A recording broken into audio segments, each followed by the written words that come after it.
Happy birthday to you. Happy birthday to you. Yes, you guys, guess what? Today is Jean-Michel Trogneux's birthday. In other words, happy birthday, Brigitte Macron, to First Lady Brigitte Macron. So excited to get into this, to bring to audiences who exactly is Jean-Michel Trogneux, where he is. It's time to start that part of this series. So welcome back to our series, Becoming Brigitte.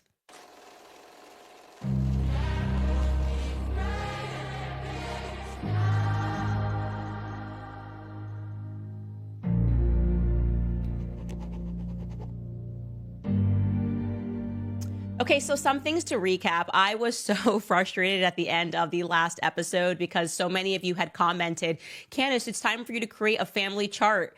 And we had already created a family chart. We just got so busy that I forgot to show it to you, obviously, on the show. So I completely dropped the ball there. I apologize, of course, when we are doing these sorts of series like the Kamala series, and now as we look at this Brigitte series, there are so many names that it does become confusing, and it's good to slow it down and be able to visualize who and what exactly it is that we are talking about. So let's kind of go backwards and start there. I am showing you guys now the Emmanuel Macron family chart. Okay, these are allegedly, I'm saying allegedly here because I have tons of questions as we get deeper into the story, but his parents, Jean-Michel Macron, then you have Françoise Nogue.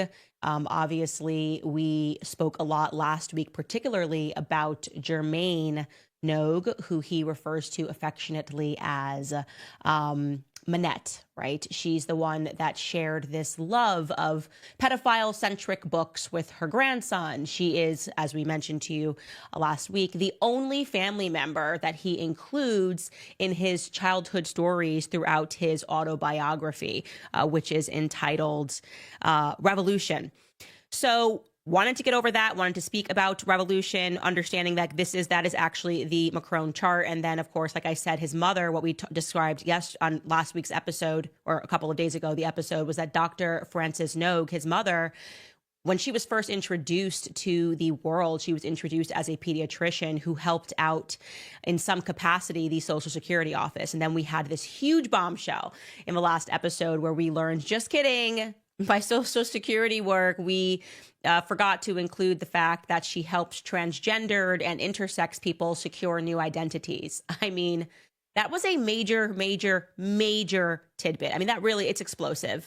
And it's important for you to remember that as we go along, because that means that Macron's immediate family was involved in helping people, okay, who had gender issues to become someone else. In other words, they were facilitating the issuing of real government IDs, which allowed people to legally shed themselves of their former identities and their true biological sex.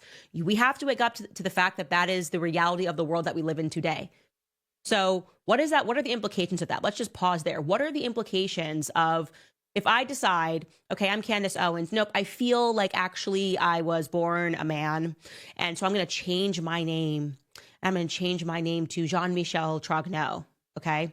And then someone comes out and they say, like, you know, Candace Owens is this person. Can I then sue them for defamation for saying that I'm Candace Owens if I've legally changed my name to Jean-Michel Trogneux? Does that become the basis of a defamation suit if you are able to shed your identity? I want you to think about that as we keep going throughout this series. It's very important to remember this, that his mother was dealing with this capacity in the Social Security office. I should also add here that thereafter, shockingly, in a very rare interview his mother gave to a journalist named Gail Chakaloff, she was writing a biography about the Macron couple. The biography was entitled Just the Two of Us.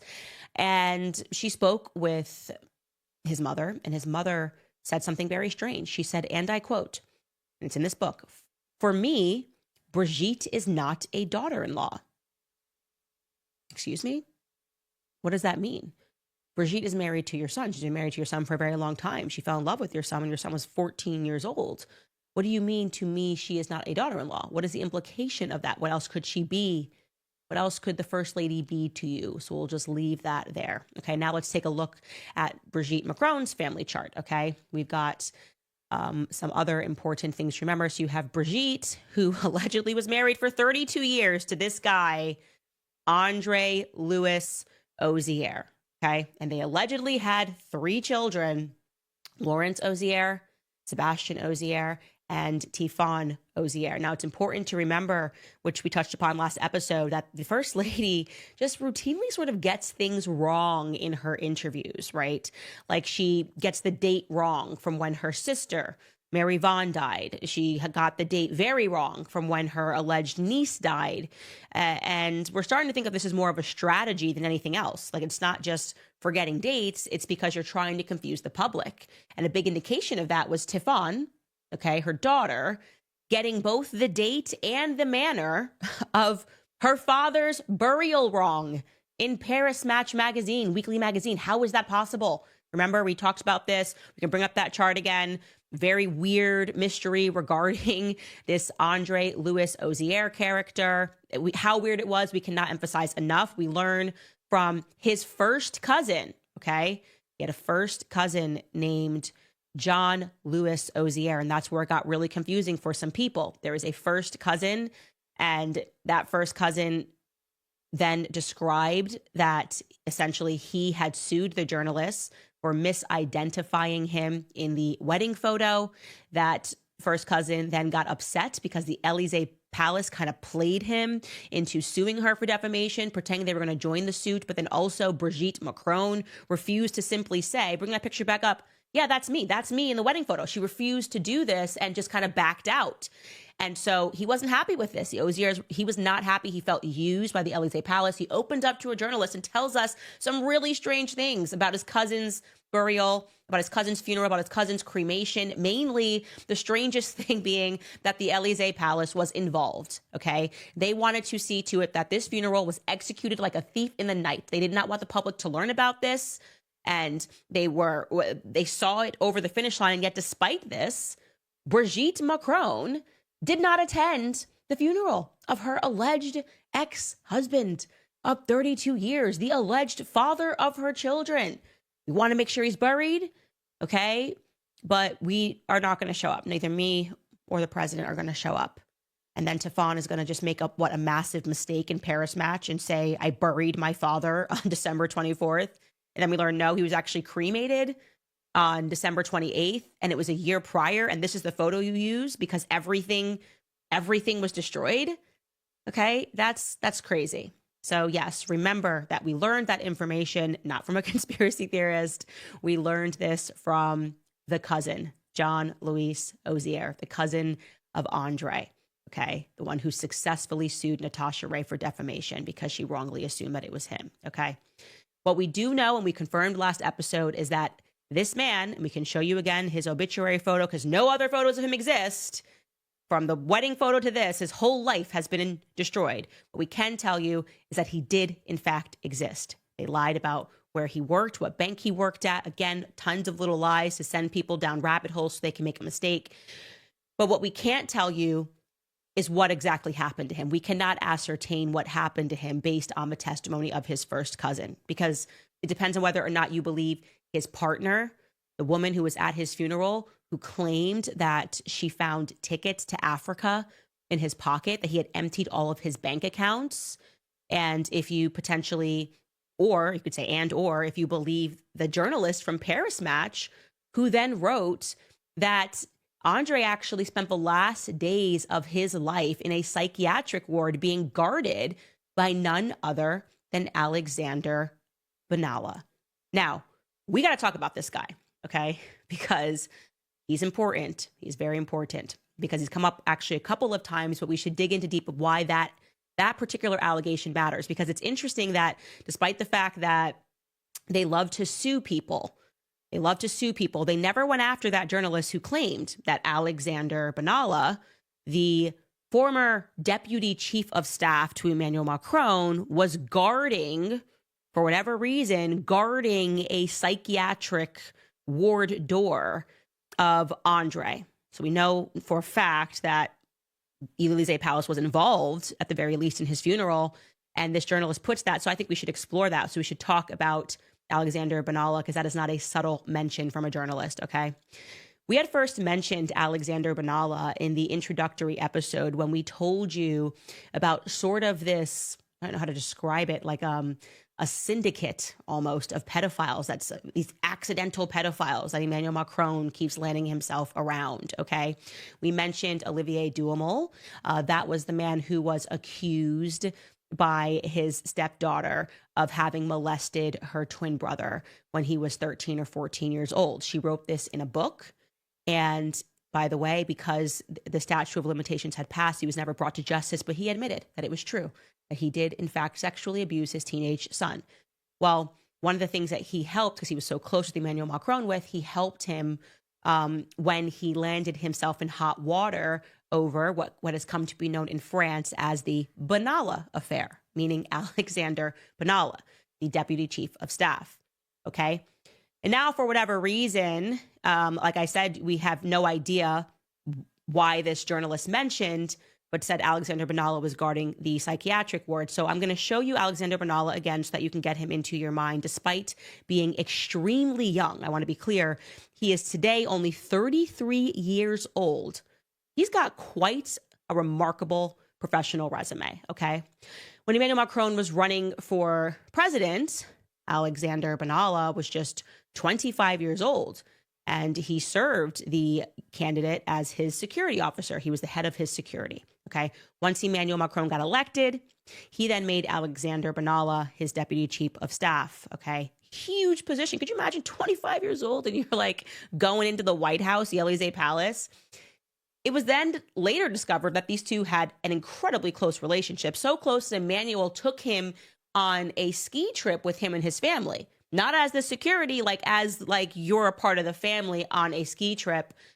And even closer than that, Emmanuel Macron allowed Alexander Benalla, this 25, 26-year-old kid, essentially, to move into the national palace of the French Republic. Okay, he was living at the Palace of the Alma. That is shocking. He had residency here. Okay, so what's going on here? Just imagine you're 26, you're living in a palace, and I don't know, I'm thinking he must have provided some incredible security to the president. He must have done the president some solids. Okay, when you dig into his past, you learn that back when Benalla was 23 years old, he had been accused and then subsequently acquitted of violence against a woman, okay, insofar that she said that she was rendered incapacitated to work. But as I said, he was acquitted, and then he became the head of Emmanuel Macron's security team. Then, when Emmanuel Macron was president, a massive scandal broke, which came to be known, obviously, as the Benalla affair in 2018, when his deputy chief of staff was actually caught on camera dressed as a police officer, beating protesters in the street of Paris. I'm not kidding, okay? Le Monde, I told you that's like the French New York Times, broke the story. They had footage of him. It was undoubtedly Benalla impersonating a police officer and beating a young protester in the streets. And then a second video emerged, which was published onto Twitter, which showed Benalla grabbing a female protester by the neck and dragging her away. Actually, I'm going to ask my producer, Skylar, were we able to pull that footage? Okay, great. Let's actually show you some of that footage. This is just to make you guys understand this. What you are looking at is a chief of staff of a president beating up a protester. He's going to come on in there in police uniform. That's him.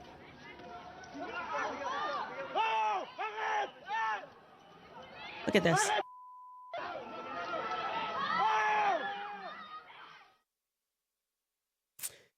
Just totally normal chief of staff stuff, right? That's just what everybody's chief of staff is doing all around the world. It would later be discovered that as people began investigating the story more and more, that 3 police officers provided him with more surveillance footage. Alexander Benalla, they were giving him surveillance footage that had not yet been made available to the public, essentially allowing for him to prepare his defense, which signals to us that, okay, they've got ties with the police officers. Clearly, otherwise, he wouldn't have been given the uniform to wear as he pretended to be a police officer that day.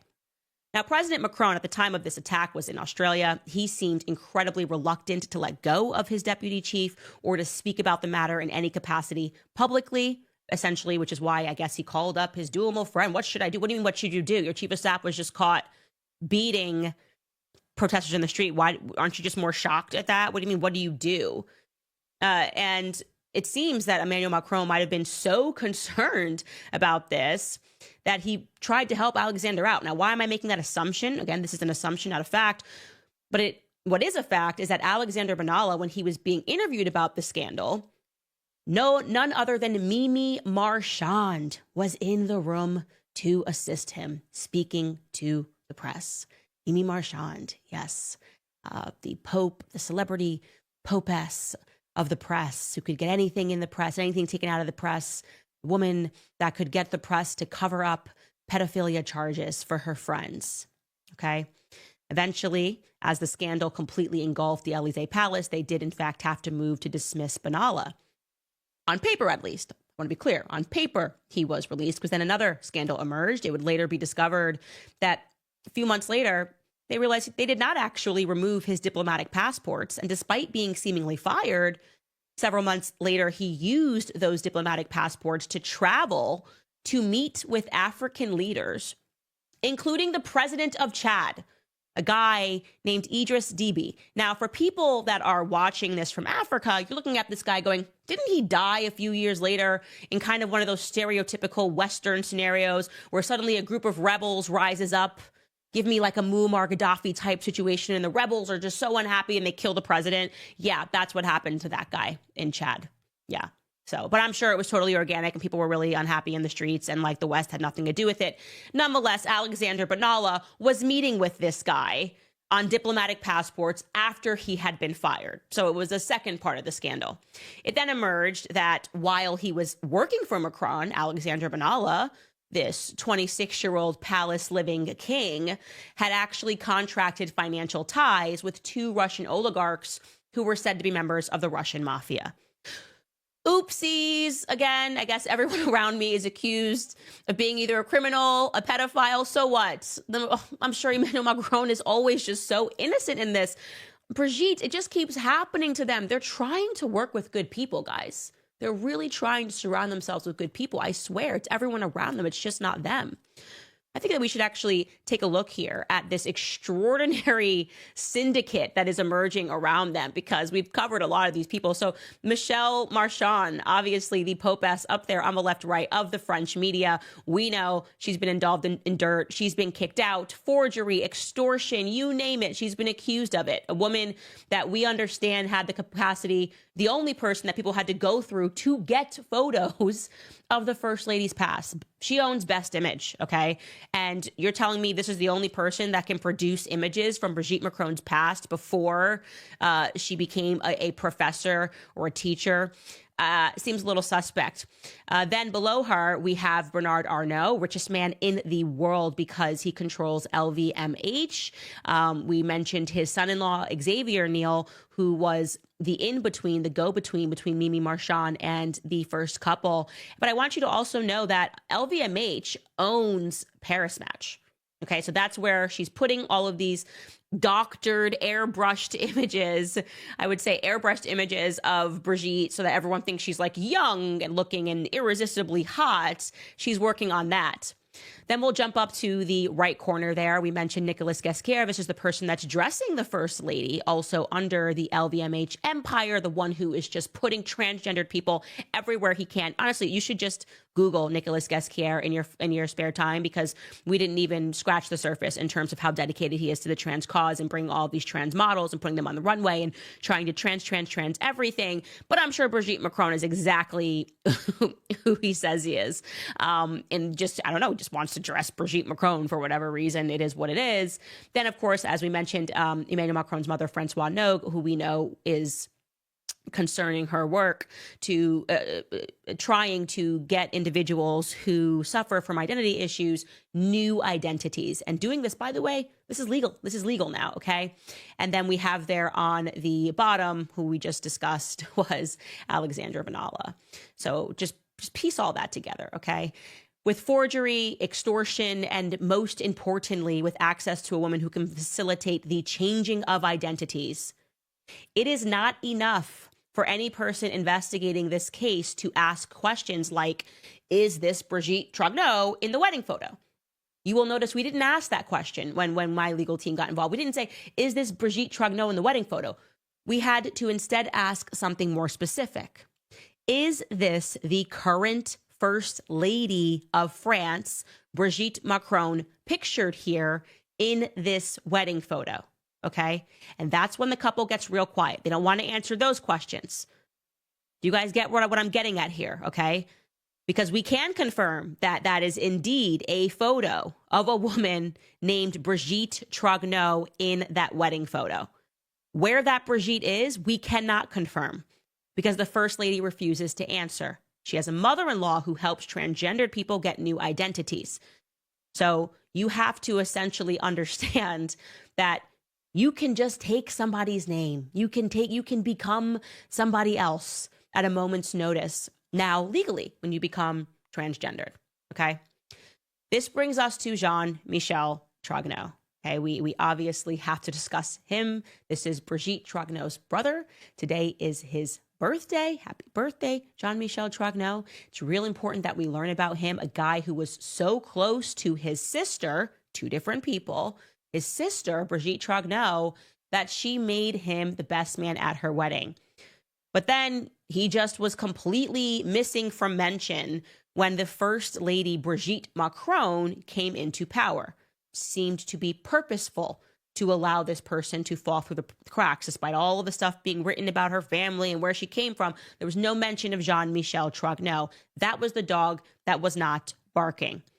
We're going to talk about him. We're going to allow that dog to bark. But first, I'm going to take a quick break here to remind you about some of our amazing sponsors. First and foremost, today's episode is sponsored by Momentous. When the goal is our health and being able to live better or longer, there are a few non-negotiables. One of them is quality. And when it comes to supplements geared toward high performers, no one does it quite like Momentous. They invest in an NSF certification, meaning every batch is tested for heavy metals, harmful additives, and label claim accuracy.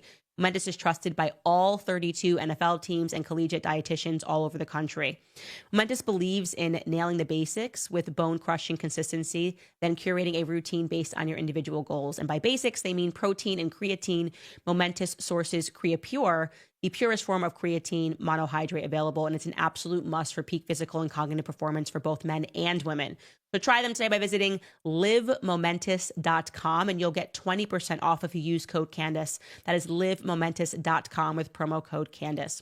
Also, I tell you guys all the time, you're drinking coffee, you might as well be doing good while you're drinking coffee. So I want to tell you about 7 Weeks Coffee, because that is America's pro-life coffee company that's on a mission to fund the pro-life movement, one cup of coffee at a time. If you're wondering why on earth they are called 7 Weeks, it is because at 7 weeks, a baby is the size of a coffee bean.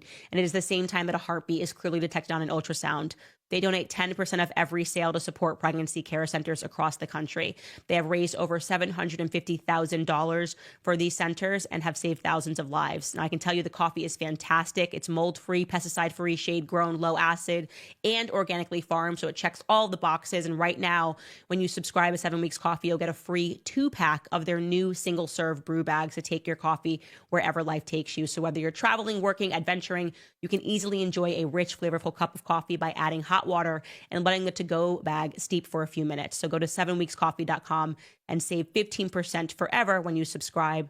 And if you use code Candace, you'll get an extra 10% off your first order. So that's a total of 25% off. So visit 7weekscoffee.com and use code Candace at checkout today. All right, let's speak about Jean-Michel Trogneux. This has been trending in France. This has been explosive. Everybody knows something's going on here, but the English-speaking world did not understand what was happening.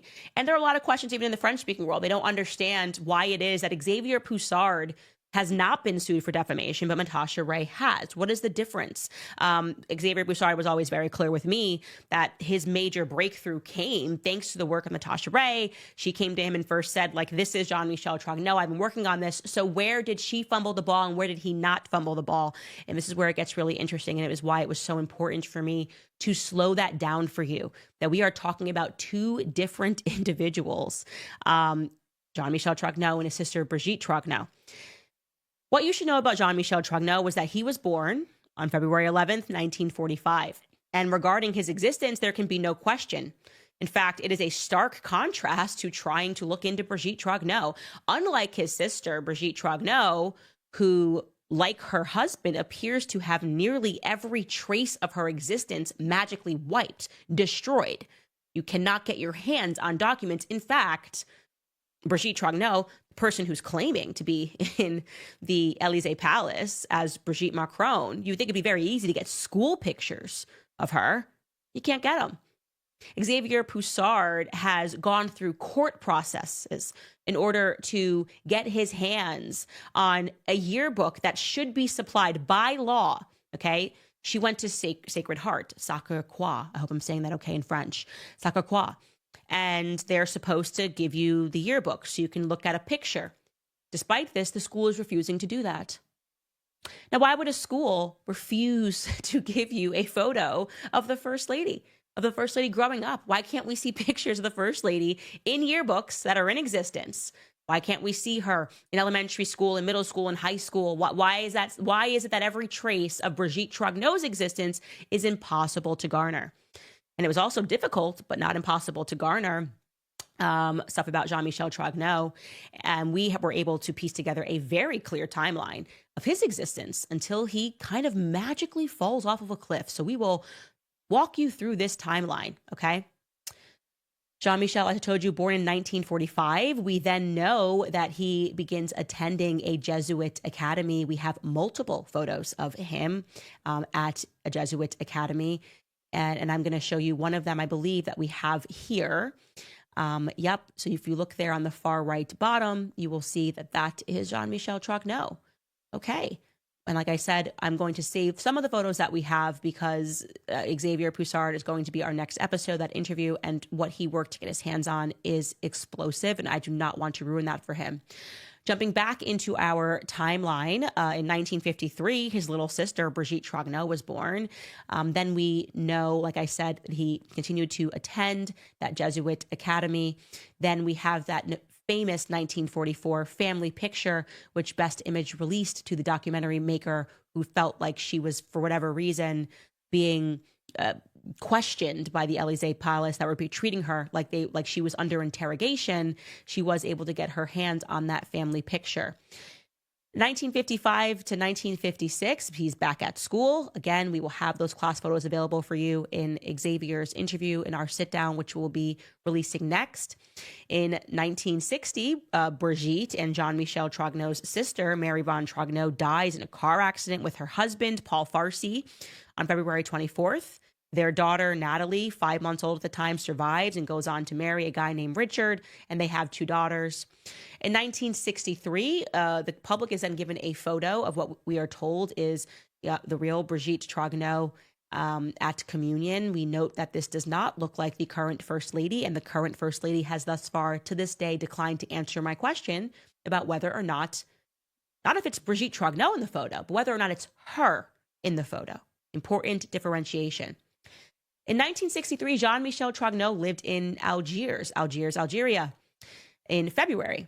So he was 18 years old.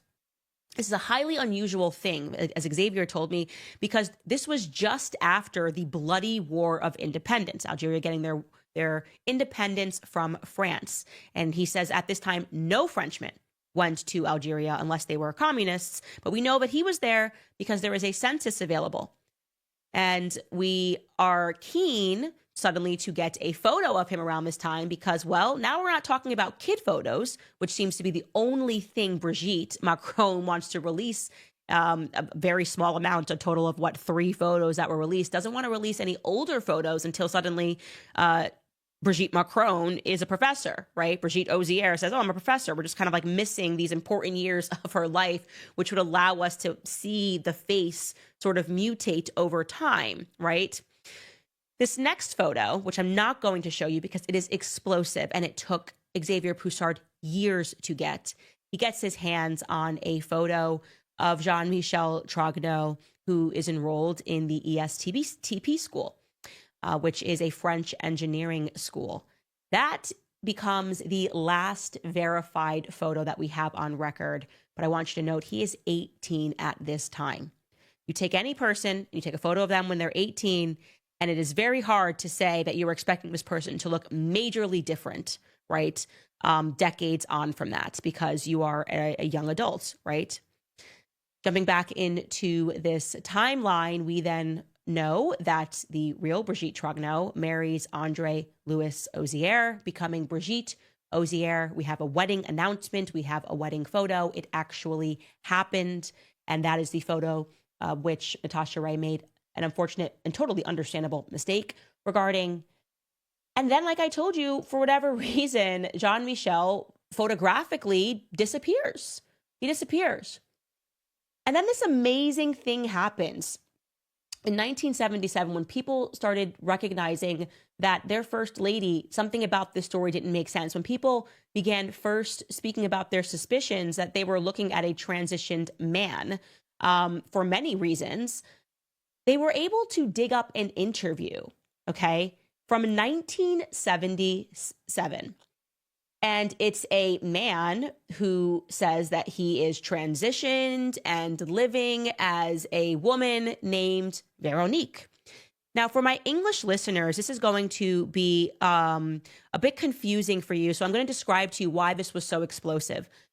Every person that speaks, you can transition your name, you can try to speak in a different tone, but you have tics, you know, almost things that you say that you don't even recognize that you say, words that you might rely on. And for First Lady Macron, that tic, so to speak, is she says, that is to say, right? That is to say. Some people might say, like, you know, like I was going to like the store, and like her tic is, that is to say, that is to say. So we have this individual who appears, does not show their face. It's shadowed on this talk show in 1977, says their name is Veronique, and says that they have transitioned. And the person has the exact same voice as the current First Lady of France, and the same tic. And of course, at the time that the First Lady was doing all these interviews, she never thought that the public was going to dig up this old interview of this transgendered individual on a talk show saying, that is to say, over and over again. So I'm going to play a little bit of this interview. Of course, it is in French, so this will mean nothing to English listeners, but then I'm going to read you the transcript because there's some other important coincidences that happened. Take a listen. Je crois qu'en fait, il n'y a pas de transformation parce que le psychisme est déjà féminin et l'individu, en l'occurrence moi, est déjà préparé à ce genre de mutation par nécessité, en ce sens qu'on se sent femme et on régularise une situation sans plus. Il n'y a pas mutation, il y a régularisation. Vous êtes devenue complètement femme, donc vous avez été opérée il y a combien de temps? J'aime pas tellement le mot devenir complètement femme. Oui. C'est-à-dire que nous devenons une sorte de femme pouvant copuler, mais ne pouvant pas procréer. Oui. De là des problèmes juridiques d'ailleurs, dont on parlera après. Oui. C'est-à-dire que l'intégration se fait sans problème sur le plan individuel, il n'existe que sur le plan social. Now, essentially, someone in the chat here just said that's her voice, but also someone who said in the chat that this, you could refer to this as a voice footprint. That's a perfect way to say it. It's a voice footprint. There are things that you just can't rinse yourself of, but also, even when you transform your identity, you still have an identity. You still have interests that don't magically go away. If you change your name, okay, this is why I'm going to tell you what she says in the script. If I'm Candace Owens, even if I change my name to Jean-Michel Trogneux, it doesn't transform my interest. It doesn't make me, I love Italian food. I'm not going to suddenly like not like Italian food because I could become Jean-Michel Trogneux. I'm not going to suddenly not be interested in the Blake Lively and Ryan Reynolds case because I changed my name legally to Jean-Michel Trogneux. And so this interview was explosive when it was released because of things that Veronique said. So I'm going to pull up the transcript for you in English and read you what this is translating into. So the interviewer asks, he says to the audience, I can only guarantee the authenticity of Veronique's testimony. Veronique, I'd like to know if when you had this operation, which is the one you've had, it was a difficult moment for you, or was it just the culmination of something that had happened before?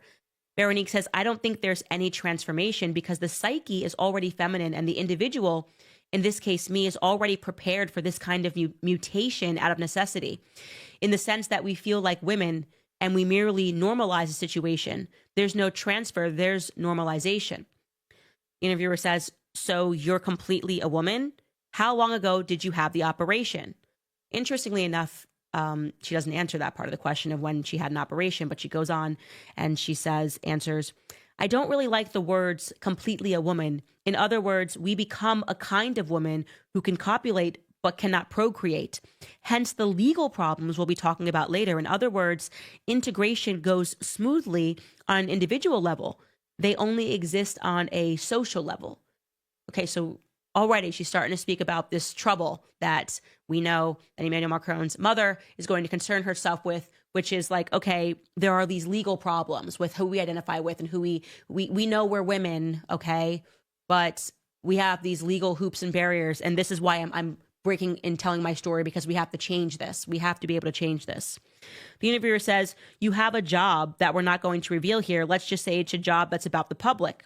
Veronique responds, that's right, I'm a craftsman. I have regular contact with the public. I'm in close contact with customers. I don't have any problems. I used to because I had a phenotypic gender, meaning an ambiguous appearance. They took me for what I wasn't, a homosexual, which wasn't the case, either in my behavior or in my way of thinking. But unfortunately, this image resulted in non-integration. This is partially cut off here for me, but it says non-integration. And actually, I normalized a situation for my integration, and I live very legally and honorably. For civil status purposes, it is possible to change your first name to an ambiguous one. This is very important because it enables integration or pseudo-integration into society, in the sense that there are always problems, but they can be solved administratively by mutual agreement. But legally, there's no solution, unlike all foreign legislation except the Belgian legislation, which is modeled on ours. The interviewer then asks, do you feel that you are now completely yourself and you don't have any problems identifying yourself since your operation?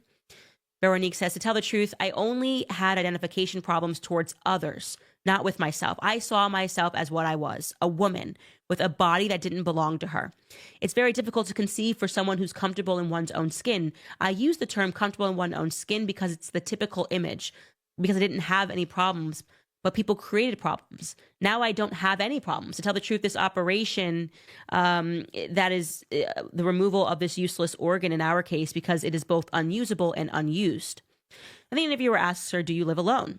Veronique says, I'm not with anyone, but I've lived with a woman and conceived this union in the style of George Sand and Chopin. Chopin was probably a transsexual. His style of melody, the way he plays, makes this quite clear. I think the image that has been given of the Rimbaud-Verlaine union is a distorted, caricatured image that doesn't correspond at all. This is very important, okay? She has this speech tic. It's exactly like Brigitte Macron's. If you spoke French, you would understand that.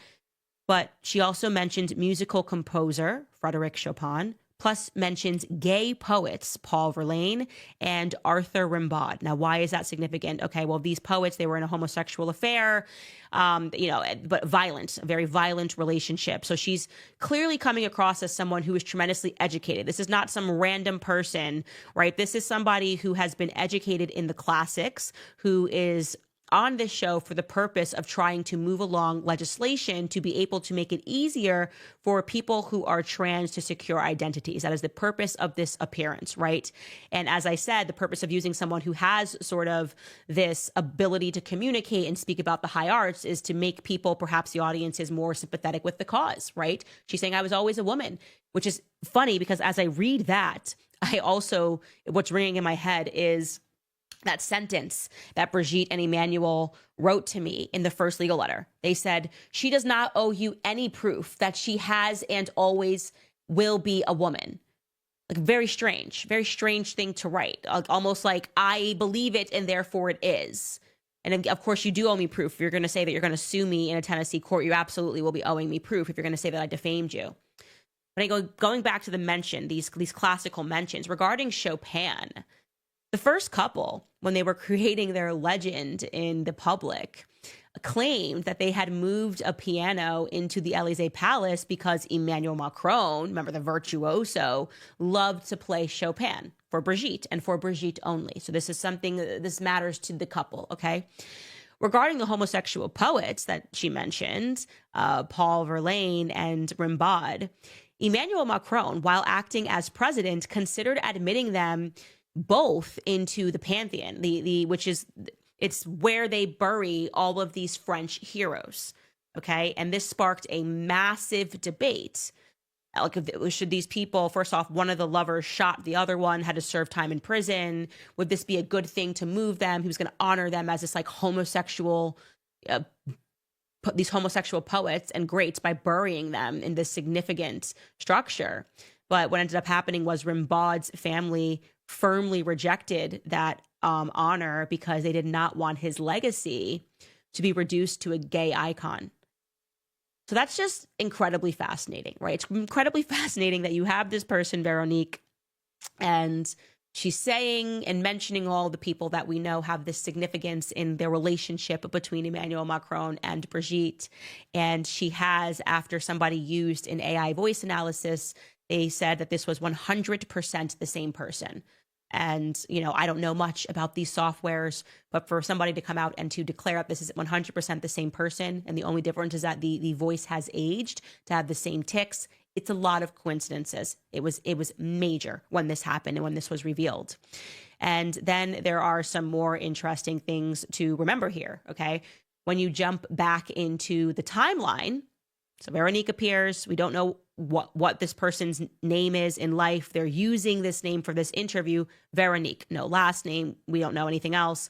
But don't forget that this person also said that he's not in a real relationship, but he lives with a woman. Okay. Veronique says he lives with a woman. Well, when we jump back into our Jean-Michel Trogneux timeline, we find that at this time, Jean-Michel Trogneux, following this interview, marries a woman. And ironically, her name is Veronique.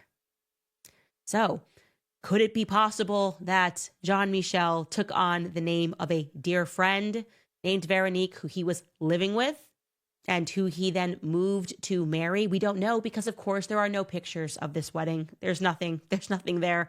Jean-Michel Trogneux on paper gets married to a woman named Veronique Drew. Okay.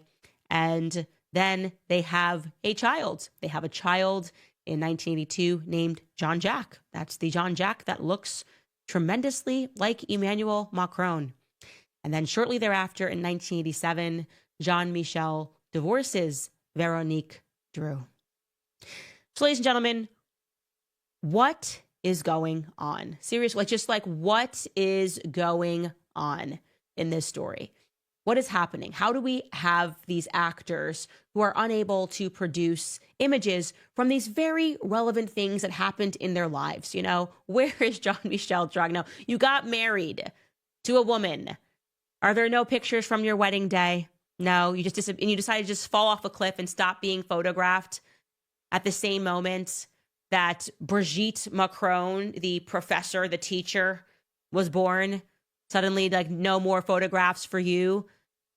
What is going on here? Why do we have a situation in which schools, which are legally required to release photos, I believe the law in France is after 50 years, any person can get any photo of somebody that is in school, right? You can release the yearbook photos. Why are they refusing to release photos of who was supposed to be the first lady in elementary school and in middle school and in college? Why can't we get these photos? Why are people having to go through court and be gaslit to get these photos? If it's really you, Brigitte Macron, and you didn't take on the identity of your sister, if it's really you, why are you struggling to answer basic questions? Forget the conspiracies.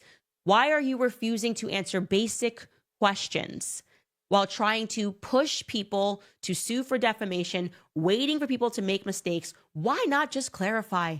Are you the same person pictured in this wedding photo? Are you Brigitte Trogneux? How much more basic of a question could I have asked you other than, did you, Brigitte Macron, give physical birth to 3 children? Okay? Do not allow people the media to gaslight you into thinking that you are asking of something that is just such an invasion of privacy. It is completely nutty, okay? We are beyond lunacy when we are talking about such basic questions that could have put this all to bed a long time ago. And we are like 8 years in to them instead preferring to legally try to punk people, to scare people, to intimidate people, sending out thugs potentially, okay?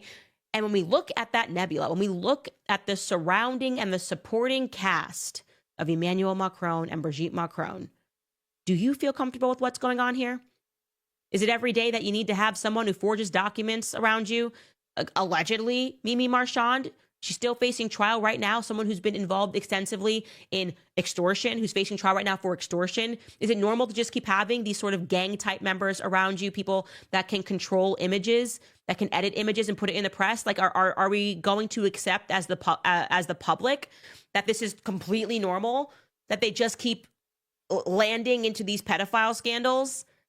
Or are we going to recognize that something very sinister is going on, that Emmanuel Macron and Brigitte Macron are not presenting themselves as who they say they are, as what they say they are? I believe they were groomed for this position. I believe especially Emmanuel Macron, without question, was groomed by Brigitte. There's no question about that. The only question that remains is who the hell is Brigitte Macron? And the obvious answer to me, and after you see these photos that you are going to see, one in particular, from when Jean-Michel Trogneux was 18, you're going to fall down like I did when I saw it. It's completely crazy. It's completely crazy. And thankfully for the work of Xavier Poussard, the one thing that helped him not make mistakes was that he was using an AI program, which the World Economic Forum has rated the #1 facial detection software, which allowed him to avoid making mistakes. It's the same program that is used by China, right? Obviously, you know, they have in China the social credit system, and everyone's face they have to be able to tell apart, right? Very similar faces they have to be able to tell apart. And this was ranked as the #1 software to be able to do that. And so when he thought something, he ran the software, like with the wedding photo. He ran the software and he said, I know this guy looks like this guy, but the percentage on this software is saying that the cousin and the man are two different people. So he didn't run with that theory. He didn't go just based off of his gut instinct. He also was being aided by a software which was giving him answers before he even really knew what the answers were.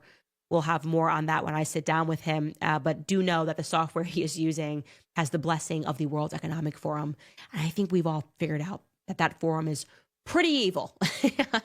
And they want us all to be able to be identified. And the software, I had to test it out myself to believe in it. It's incredible. I mean, you can take a woman when she's 6 years old. She could have had 20 surgeries in her face to transform her face, and it will still go, that's her, 80% chance. I've never seen anything like it. It kind of terrifies me about our future. It terrifies me about AI in general.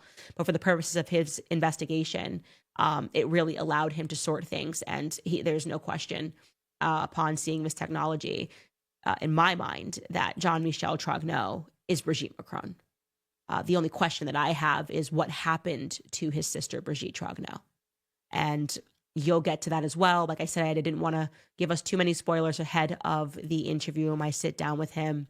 But there's just more. There's so much more for us to unpack. The Rothschild connection, the jobs that he got that he didn't deserve, Emmanuel Macron.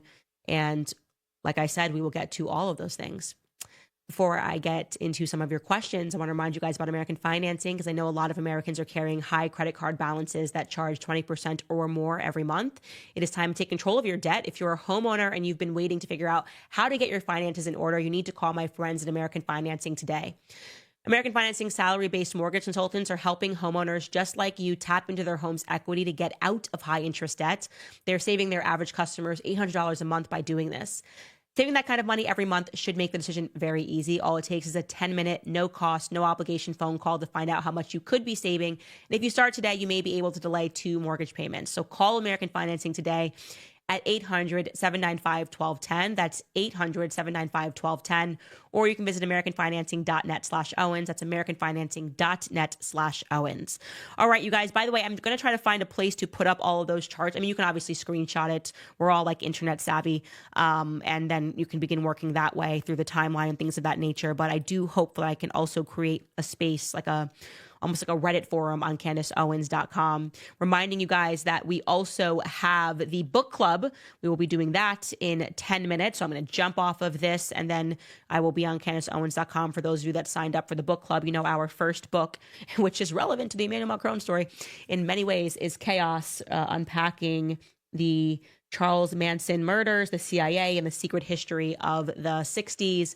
Very relevant to understand a lot of these programs, which we spoke about, sort of these covert operations that were going on behind the scenes. So I'm going to just do 5 minutes here of questions before we have to jump off here. Let's see what we've got. Whatever writes, love and respect from this South Georgia mama to you. Thank you so much. D. Hen writes, Candace, I never was a fan of yours until the USS Liberty episode. Thank you for bringing that story to life because the history books don't. I'm now a huge fan of yours. You speak truth. Thank you. Thank you so much. I appreciate that. And yeah, it's been a journey, but we just have to unpack this evil. And we have to also just have the courage ourselves to recognize that this kind of evil exists. Like we got to kind of pop the bubble, you know, step out of the fairy tale and realize that there are some makers of the world without question. And we need to definitively be able to look at someone like Emmanuel Macron and demand answers because he, in my view, is just, he's not in control. You know, he's never been in control of his entire life. He's a weak, spineless little coward. Mickey writes, may God protect and bless you. Thank you for sharing your faith in Jesus Christ, our Lord and Savior, and the truth of the wicked ways of the abuse to children. Without question, that is kind of the scariest part of this story is so many powerful people involved in so many of these scandals. Lastly, Alaska Dog writes, Jean-Michel shares a birthday with Alex Jones, also today, whom I'm guessing is enjoying your coverage on the Macrons.